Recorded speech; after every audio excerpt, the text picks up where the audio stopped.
कायरा नायरा हमेशा की तरह एक दूसरे के साथ बहस करते हुए आ रही थी। तभी वो दोनों उस औरत को देखकर खुश होकर एक साथ चिल्लाती हैं, नानी। फिर दोनों दौड़कर अपनी नानी के पास आती हैं और उनके गले लगते हुए कहती हैं, नानी, कैसे हो आप? कायरा कहती हैं। नानी, आपको पता है हमने आपको बहुत मिस किया है ना नायरा? कायरा कहती हैं। चलिए दोस्तों, हम नानी जी को आप सबसे इंट्रोड्यूस करा देते हैं।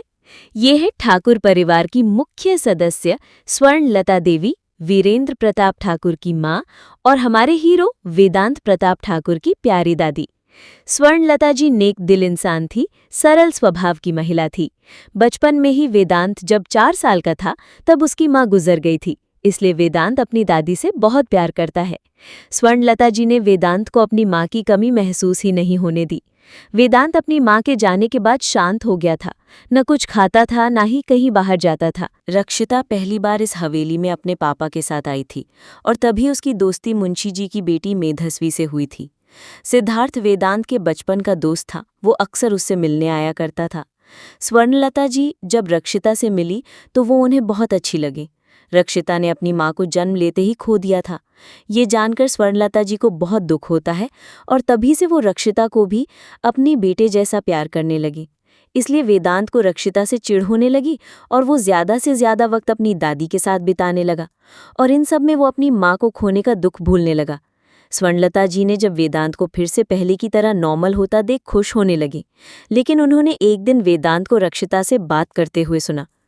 सुनो, तुम हमारी दादी से दूर रहो, समझी? वो सिर्फ हमारी दादी है, कहकर वेदांत वहां से चला जाता है। तब दादी वेदांत के पास जाकर समझाती हैं, वेदांत, जैसे आपके पास आपकी मम्मा नहीं है, वैसे ही रक्षिता के पास भी उनकी मम्मा नहीं है। आपके पास तो हम हैं, लेकिन उनके पास तो उनकी दादी भी नहीं है। फिर उन्हें मम्मा का प्यार कैसे मिलेगा? ये सुनकर वेदांत दौड़कर रक्षिता के पास जाता है।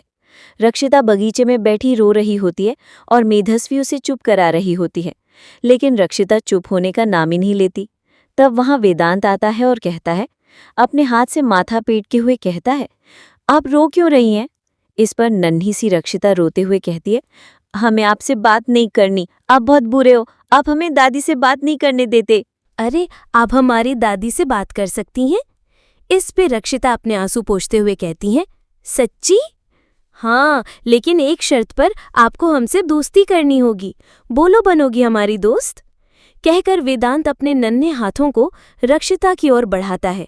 रक्षिता भी अपना हाथ मिलाते हुए कहती है, ओके, वी आर फ्रेंड्स। और तभी से वेदांत, रक्षिता, सिद्धार्थ और मेधस्वी पक्के दोस्त बन गए। स्वर्णलता जी ये देखकर बहुत खुश होती। स्वर्णलता जी अंदर आते हैं। वीरेंद्र जी उनके पांव छूते हुए कहते हैं, माँ, आपको आने में परेशानी तो नहीं हुई?